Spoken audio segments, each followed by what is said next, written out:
अचानक 10 वर्षांनी दोघांची भेट होते आणि त्या एका क्षणात भूतकाळ पुन्हा जिवंत होतो. पुण्यातल्या त्या जुन्या रेल्वे स्टेशनवर संध्याकाळचं हलकं धुकं पसरलेलं असतं. गर्दी नेहमीसारखीच असते, पण तिच्या मनात मात्र काहीतरी वेगळं चालू असतं. सायली हातात बॅग घेऊन उभी असते. डोळ्यात थोडे थकवा, पण चेहऱ्यावर एक शांतपणा दिसत होता. तेवढ्यात समोरून एक आवाज येतो, "सायली." ती थोडी थांबते, हळूहळू मागे वळते आणि तिचं हृदय एकदम जोरजोरात धडधडायला लागतं. समोर आदित्य उभा असतो. 10 वर्षांपूर्वी ज्याच्यावर जिने जीवापाड प्रेम केलं होतं आणि ज्याला परिस्थितीमुळे गमावलं होतं. दोघे काही क्षण काहीच बोलत नाहीत, फक्त एकमेकांकडे पाहत राहतात. त्या नजरेत हजारो प्रश्न आणि न सांगितलेल्या भावना असतात. आदित्य हलकं हसत म्हणतो, "खूप बदलली आहेस." सायली डोळे खाली करत म्हणते, "तू नाही बदललास. अजूनही तसाच आहेस." पण तिच्या आवाजात थोडा कंप असतो. दोघेही इकडे तिकडे बघतात. नजरेला नजर मिळवणे कठीण होते. क्षणभर शांतता. आदित्य विचारतो, "आनंदी आहेस ना?" हा प्रश्न ऐकताच सायलीच्या डोळ्यात पाणी तरळतं. कारण हा तोच प्रश्न होता जो तो 10 वर्षापूर्वीही विचारायचा आणि ते हसण्याचा प्रयत्न करते. "हो, खूप." पण तिचं हसू खोटं असतं. आदित्यला ते लगेच समजतं. तो थोडा पुढे येतो. "खोटं बोलतेस तू अजूनही?" सायली अचानक त्याच्याकडे पाहते आणि तिच्या डोळ्यातलं सगळं दडपलेलं दुःख बाहेर येतं. "तू का गेलास आदित्य? एकदाही मागे वळून पाहिलं नाहीस." आदित्यचा चेहरा गंभीर होतो. तो शांतपणे म्हणतो, "मी गेलो नव्हतो सायली, मला जावं लागलं. माझ्या घरी सगळं काही वेगळंच होतं. वडिलांची तब्येत, कर्ज आणि त्यात तुझं भविष्य अडकलं असतं." सायलीचा आवाज थरथरतो. "माझं भविष्य तू होतास." दोघांच्या डोळ्यात अश्रू येतात. तेवढ्यात अनाउन्समेंट होते. ट्रेन येणार असते. सायलीला जायचं असतं. क्षण खूप कमी असतो, पण भावना खूप मोठ्या. आदित्य हळू आवाजात विचारतो, "आता तरी सांग ना, अजूनही?" सायली काही क्षण त्याच्याकडे पाहते आणि मग हलकं म्हणते, "प्रेम कधी संपत नाही आदित्य. लोक फक्त दूर जातात." ट्रेन येते, आवाज वाढतो. सायली जायला वळते. काही पावलं पुढे जाते, पण अचानक थांबते आणि मागे वळते. आदित्य अजूनही तिथेच उभा असतो. दोघांची नजर पुन्हा भेटते आणि त्या क्षणी तिला एक निर्णय घ्यायचा असतो. सायली मागे वळून आदित्यकडे पाहते.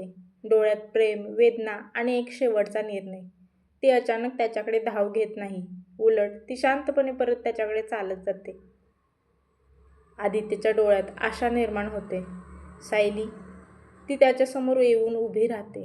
क्षणभर त्याच्या डोळ्यात पाहते आणि मग एक असं वाक्य बोलते ज्याने सगळं बदलून जातं. "आदित्य, मला तुझ्याशी एक सत्य सांगायचं आहे." आदित्य हलकसा हसतो. "आता अजून काय लपवायचं उरलंय सांग." सायलीचा आवाज थरथरतो. "तू 10 वर्षापूर्वी गेला नव्हतास. तुला दूर केलं गेलं होतं."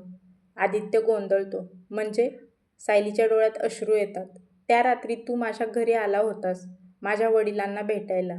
आदित्य थक्क होतो. "हो, पण त्यांनी मला सरळ नकार दिला आणि मी निघून गेलो." सायली हलकेच डोळे बंद करते. "नाही आदित्य, तू निघून गेला नव्हतास. तुला निघायला भाग पाडलं गेलं." क्षणभर सगळं शांत होतं. "माझ्या वडिलांनी तुझ्यावर खोटा आरोप लावण्याची धमकी दिली होती आणि तुला जेलमध्ये टाकण्याची तयारी केली होती." आदित्यच्या चेहऱ्यावर धक्का स्पष्ट दिसतो. "काय?" सायली रडत म्हणते. "हो, त्यांनी मला सगळं सांगितलं होतं की मी जर तुझ्याशी संपर्क ठेवला तर तुझं आयुष्य संपवतील." आदित्य एक पाऊल मागे जातो. "म्हणजे तू सगळं माहीत असूनही मला काहीच सांगितलं नाहीस?" सायली जोरात रडायला लागते. "मी घाबरले होते आदित्य, तुला वाचवण्यासाठी. मला तुझ्यापासून दूर राहावं लागलं." क्षणभर दोघेही तुटून पडतात. पण अजून एक धक्का बाकी असतो. आदित्य अचानक विचारतो, "मग आता का सांगतेस हे सगळं?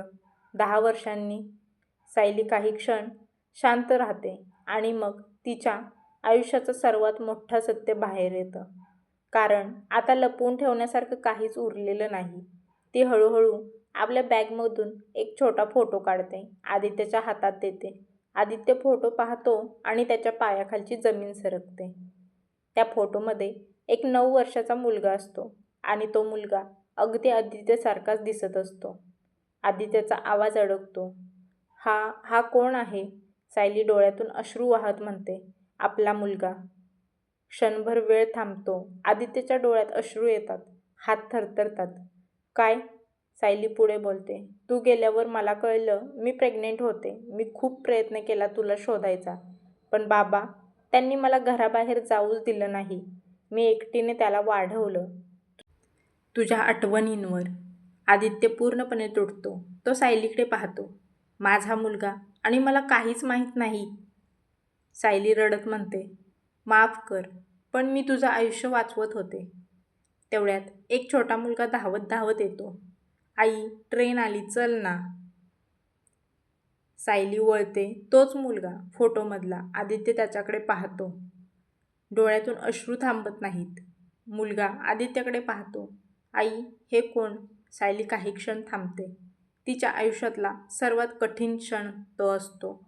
ती हळू आवाजात म्हणते, हा तुझा. पण ती वाक्य पूर्ण करणार इतक्यात जोरात अनाउन्समेंट होते. ट्रेन सुटायला लागते.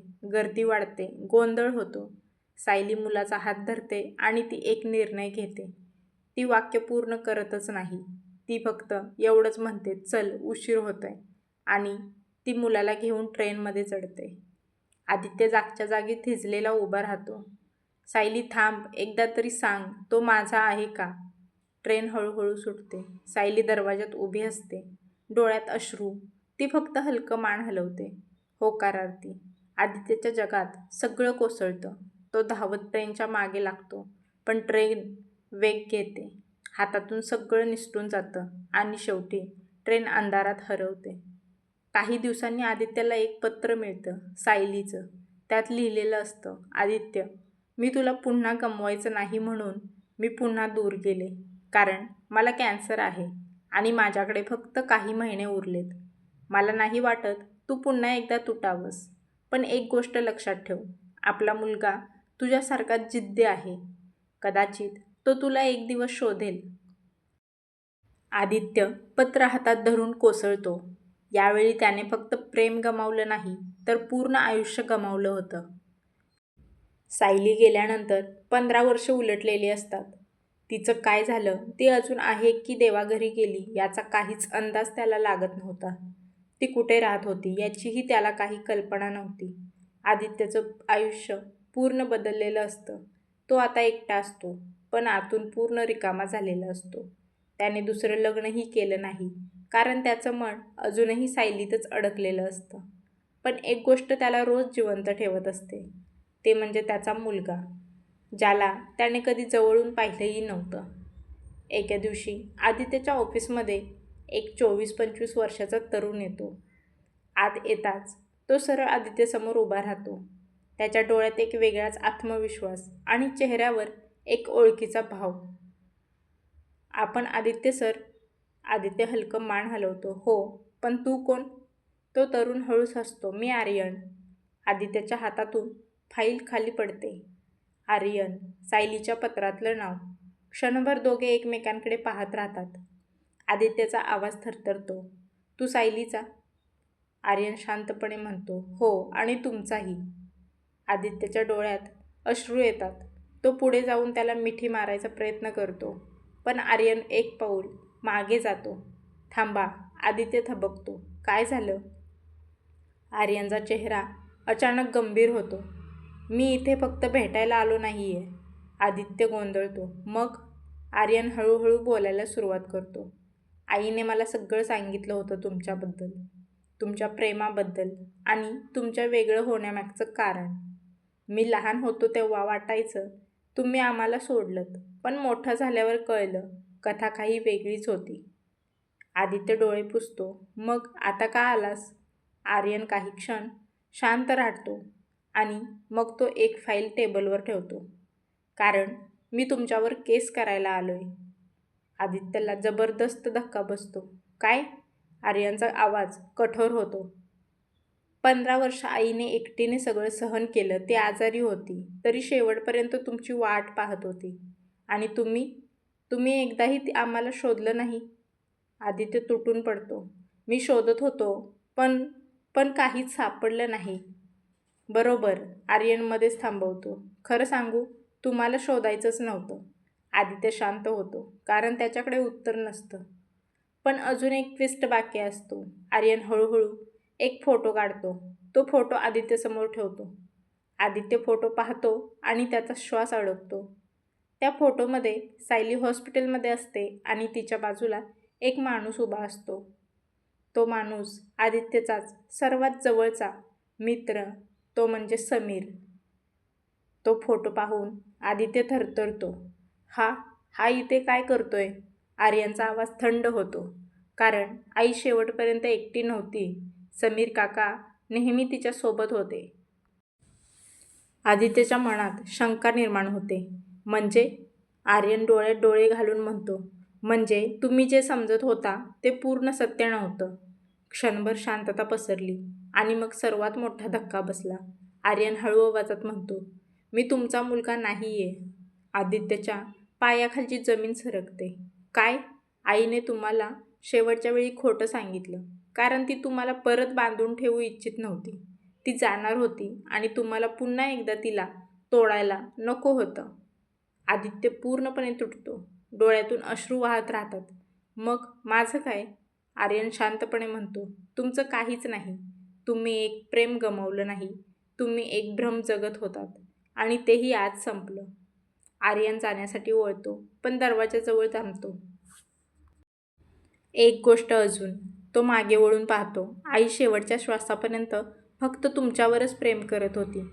ते खोटं नव्हतं. तो निघून जातो. आदित्य एकटाच उरतो. यावेळी त्याच्याकडे आठवणी आहेत, पण सत्य नव्हतं. आर्यन गेल्यानंतर आदित्य पूर्णपणे तुटलेला असतो. पण त्याच्या मनात एकच प्रश्न फिरत होता. तो म्हणजे समीर. समीर सायलीसोबत का होता? कारण समीर फक्त मित्र नव्हता. तो आदित्यचा भाऊसारखा होता. त्या रात्री आदित्य झोपू शकत नाही. तो जुन्या आठवणी काढतो. कॉलेजचे ते दिवस. सायली, आदित्य आणि समीर तिघेजण कायम एकत्र असायचे. पण हळूहळू एक गोष्ट त्याच्या लक्षात येते. समीर नेहमी सायलीकडे जास्त लक्ष द्यायचा. तिच्या प्रत्येक छोट्या गोष्टीत सहभागी व्हायचा आणि कधीकधी आदित्य नसताना तिच्यासोबत वेळ घालवायचा. तेव्हा ते सगळं मैत्री वाटायचं, पण आता ते काहीतरी वेगळं वाटायला लागतं. आदित्य थेट समीरला भेटायला जातो. समीर एक मोठा बिझनेसमॅन झालेला असतो. शांत, आत्मविश्वासू, पण डोळ्यात काहीतरी लपलेलं. समीर, मला सगळं खरं सांग. समीर हलकं हसतो. इतक्या वर्षांनी तुला आठवलं? आदित्य रागात म्हणतो, सायली शेवटपर्यंत तुझ्यासोबत होती. का? समीर काही सेकंद शांत राहतो आणि मग बोलतो. तो हळूहळू सत्य सांगायला सुरुवात करतो. कारण मी तिला कधीच विसरलो नव्हतो. आदित्य थबकतो. म्हणजे? समीर डोळ्यात डोळे घालून म्हणतो, हो, मी सायलीवर प्रेम करत होतो. कॉलेजपासून. पण तिने तुला निवडलं आणि मी फक्त पाहतच राहिलो. आदित्यचा राग वाढतो. मग तू काय केलंस? समीर हसतो. एक थंड, धोकादायक हसू. मी थांबलो, योग्य वेळेची वाट पाहत. त्या रात्री तू जेव्हा सायलीच्या घरी गेला होतास, तिच्या वडिलांना मी आधीच भेटलो होतो. आदित्य स्तब्ध झाला. मीच त्यांना सांगितलं होतं की तू त्यांच्या मुलीसाठी योग्य नाहीस. मीच त्यांना भडकवलं आणि मीच तुझ्यावर केस टाकण्याची कल्पना दिली. सगळं उघड होतं. आदित्यच्या डोळ्यात संताप वाढला. तू माझं आयुष्य उद्ध्वस्त केलंस. समीर शांतपणे म्हणतो, नाही, मी फक्त माझं प्रेम जिंकलं. पण अजून सगळं संपलेलं नसतं. आदित्य रागाने विचारतो, मग तू तुझ्यासोबत का शेवटपर्यंत होतास? समीरचा चेहरा थोडा बदलतो. पहिल्यांदाच त्याच्या डोळ्यात पश्चाताप दिसतो. नाही, सायलीने माझा तिरस्कार केला. तिला सगळं कळलं होतं. तिने मला कधीच स्वीकारलं नाही. मी तिच्यासोबत होतो, पण तिच्या आयुष्यात नाही. ती फक्त तुझ्यावरच प्रेम करत राहिली. समीरचा आवाज थरथरतो. मी जिंकलो असं वाटलं होतं, पण खरं तर मी सगळं हरलो होतो. आदित्य शांत होतो. कारण आता त्याला सगळं कळलेलं असतं. त्याचं प्रेम त्याच्यापासून दूर गेलं. त्याचं कारण समीर होता. सायली एकटीने सगळं सहन करत राहिली आणि शेवटी ती दोघांनाही सोडून गेली. समीर हळू आवाजात म्हणतो, आदित्य, अजून एक सत्य आहे. आदित्य थांबतो. आर्यन, तो खरंच तुझा मुलगा नाही. पण समीर थोडा थांबतो. तो माझाही मुलगा नाही. आदित्य गोंधळतो. मग कोणाचा आहे? समीर हळू आवाजात म्हणतो. सायली ती प्रेग्नेंट झाली होती. पण त्या तणावात तिने बाळ गमावलं. म्हणून आर्यन तिने अनाथाश्रमातून दत्तक घेतला होता. कारण तिला वाटत होतं तुझं प्रेम जिवंत ठेवायचं. आदित्यच्या डोळ्यातून अश्रू वाहतात. त्याने काय गमावलं होतं आता त्याला पूर्ण कळत होतं. एक प्रेम, आयुष्य आणि एक न झालेलं वडीलपण. समीर खाली मान घालतो. माफ कर, मी सगळं संपवलं. आदित्य शांतपणे म्हणतो. नाही समीर, तू काही संपवलं नाहीस. तू फक्त आपल्या सगळ्यांचं आयुष्य रिकामं केलंस. दोघेही शांत उभे राहतात आणि त्या क्षणी त्यांना समजतं काही चुका कधीच भरून निघत नाहीत.